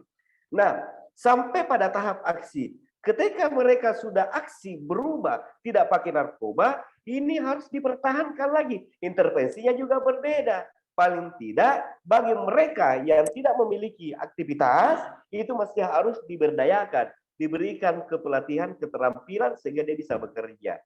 Termasuk bagaimana yang tadi sudah aksi memiliki perilaku yang bagus, ya, itu dia bisa mempertahankan sehingga dia tidak relapse. Nah, ini ada beberapa perubahan perilaku, tetapi kalau menurut saya itu cukup itu saja yang kita hafal. Ya, saya mau kasih tugas. Boleh ya, terakhir ya. Ya. Stop share. Ibu Muli, saya sampai jam 4 kita. Berarti sisa 5 menit lagi ya. Saya mau kasih tugas. Boleh ya? Ya, Pak. Oke. Tugasnya seperti tadi tugasnya Bu Serni. Ya. Saya lihat dulu tugas saya. Lihat ya, saya coba lihat tugasnya.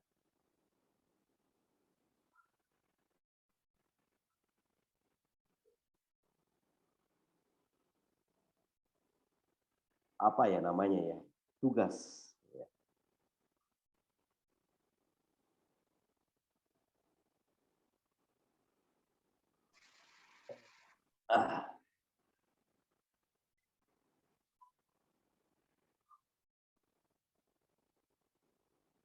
Berapa Budi?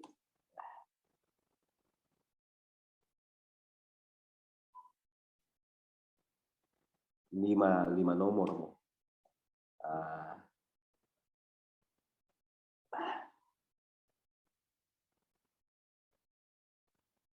Ini 5 mau saja. Langsung saja di screenshot ya.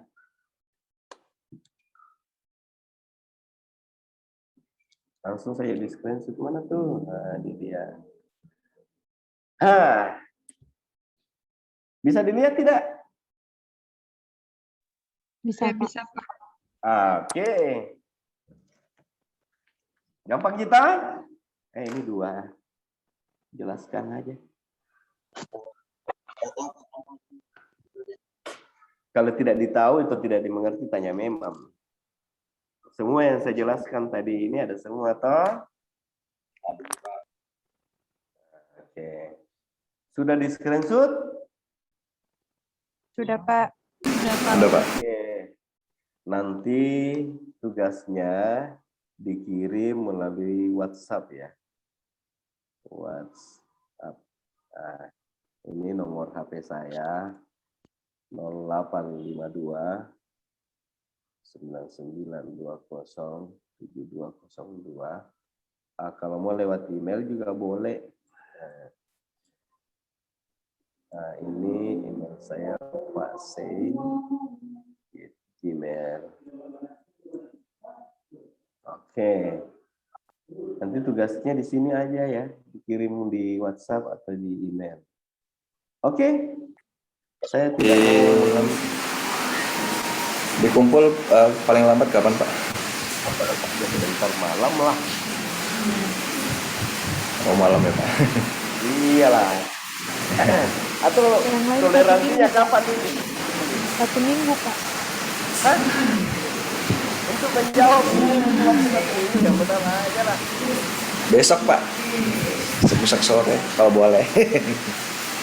Kalau masuk Besok sebentar saja, Pak. malam, kalau masuk sebentar malam saya jamin nilai A. Tapi kalau besok saya tidak jamin. Ada kuliah bentar malam, Pak. Suaranya berisik, suara dari Pak Ahmad tadi.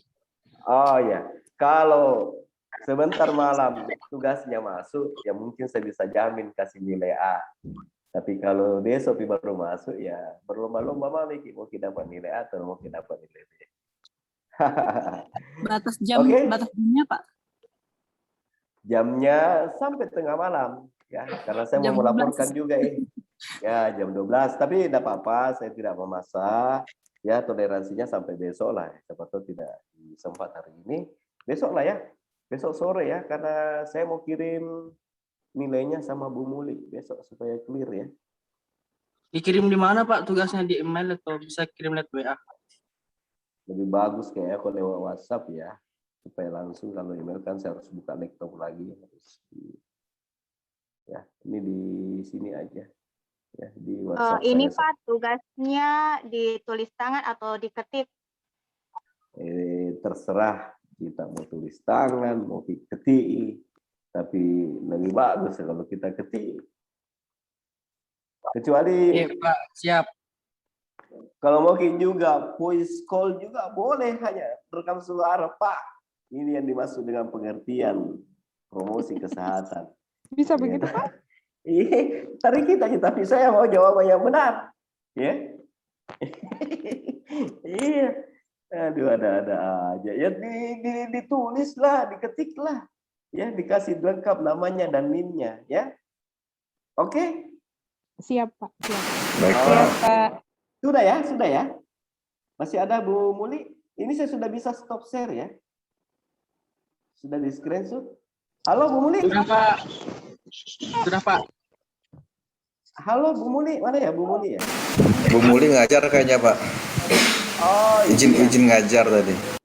Oh, izin ngajar tadi ya. Oke, kalau Izin, begitu. Pak, boleh bertanya tentang boleh. mata kuliah lain yang Bapak dosennya? Apa tuh? Strategi Untuk Promkes, Pak.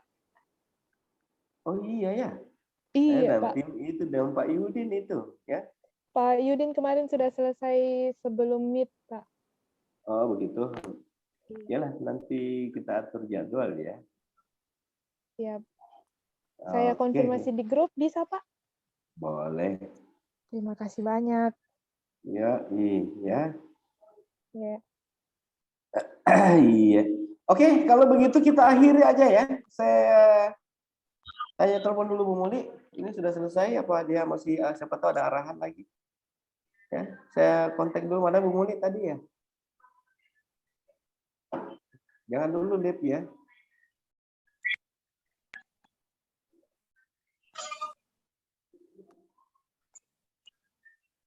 Telepon dulu ya, Bu. Ya. Siapa tahu dia. Siapa tahu ada yang mau disampaikan lagi. Oh, oke.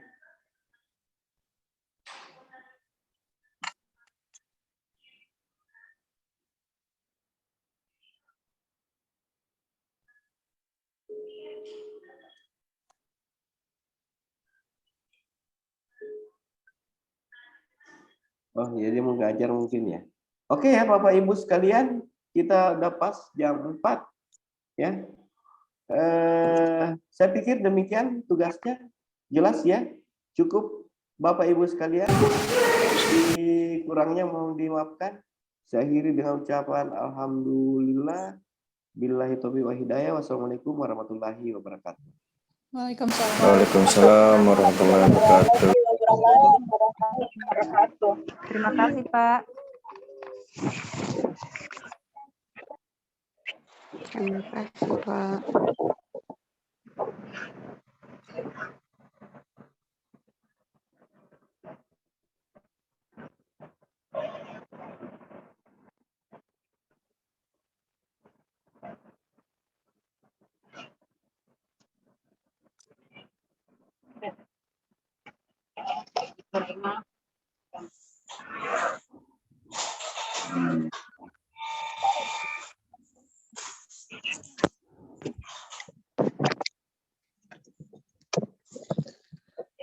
Kenapa ada ini lagi?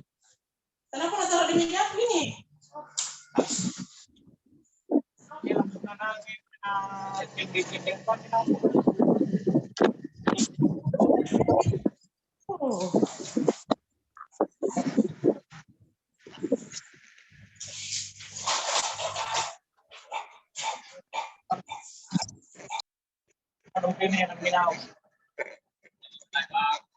Ima ada tuh tundin ni benena. Maro. Tundin ni benena.